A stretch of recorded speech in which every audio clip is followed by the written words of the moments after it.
Hello दोस्तों।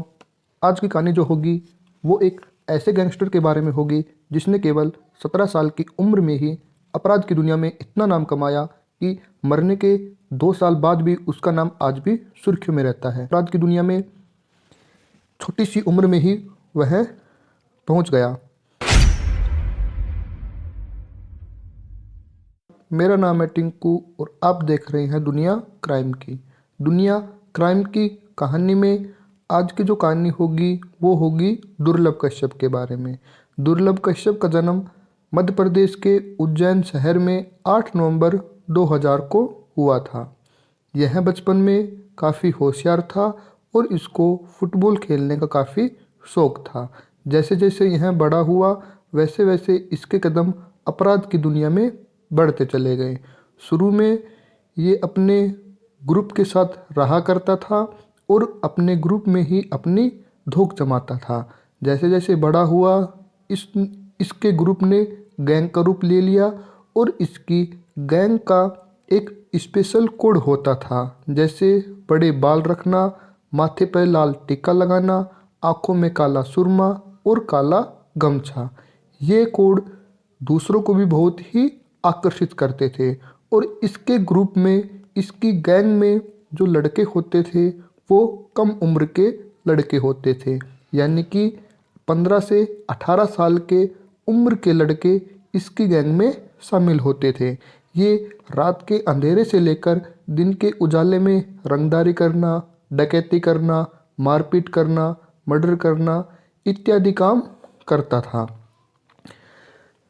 2018 में मध्य प्रदेश में आईपीएस ऑफिसर थे सचिन अतुलकर।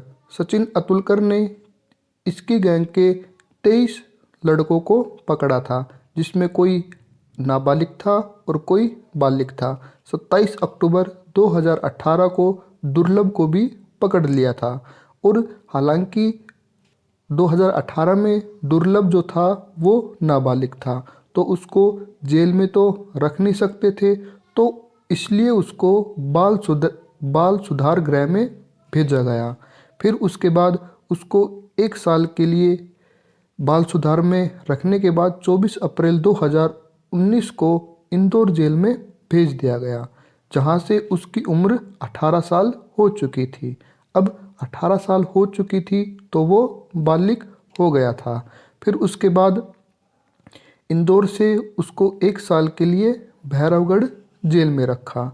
अब इस जेल में ही उसकी मुलाकात शहनबाज से हो गई थी।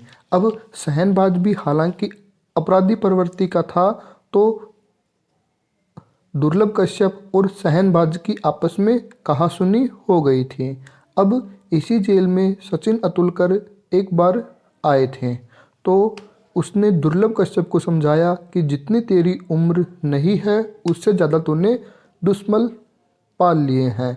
अगर अपनी ज़िंदगी की सलामती चाहता है तो जेल में ही रहना, अगर बाहर आया तो तेरी जान जा सकती है। फिर उसके बाद 24 जनवरी 2020 को तुलसी नगर निवासी भाजपा नेता राजेश बोराना के बेटे स्वप्नेश को इसी की गैंग के सानू रोशन ने किडनैप कर लिया और किडनैप करने के बाद उसके साथ मारपीट की। मारपीट का वीडियो बनाया। वीडियो बनाने के बाद इनकी गैंग के ऊपर जिसने इसका किडनैप किया था उनके ऊपर 10-10 हज़ार का इनाम रख दिया। फिर उसके बाद दुर्लभ कश्यप फरवरी में जमानत पे आया। जमानत पे आने के बाद इंदौर में ये रहने लगा। इंदौर में 6 महीने रहने के बाद उज्जैन आया और उज्जैन में अपनी माँ के साथ रहने लगा। हालांकि माँ इसकी सरकारी स्कूल में अध्यापिका थी, तो माँ के साथ रहने लगा और रहने के बाद वह रात को अपने दोस्तों के साथ रंगबाजी करने के लिए निकल पड़ता था। ऐसा वो हमेशा ही करता था। तो एक रात की बात है, रफ़ीगंज के हरफुल गली में चाय पीने के लिए वह पहुंचता है।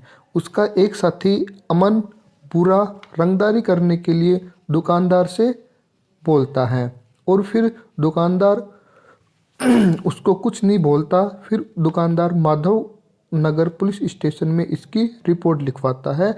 और रिपोर्ट लिखवाने के लिए जैसे ही वह लिखवाई तो पुलिस ने उसकी रिपोर्ट नहीं लिखी।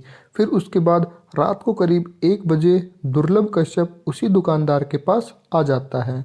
अब दुकानदार को मालूम था कि इसकी सहनबाज से दुश्मनी है, तो उसने सहनबाज को बुला लिया था। अब सहनबाज भी मौका देख रहा था कैसे दुर्लभ कश्यप को निपटाया जाए। तो सहनबाज ने इसके ऊपर 34 से 35 वार चाकू से किए। अब जैसे दुर्लभ कश्यप को ऐसी हालत में देखकर उसके दोस्त वहां से भाग छूटे और 7 सितंबर 2020 को एक 17 साल के लड़के की बेरहमी से मौत हो गई। ये था दुर्लभ कश्यप का जीवन।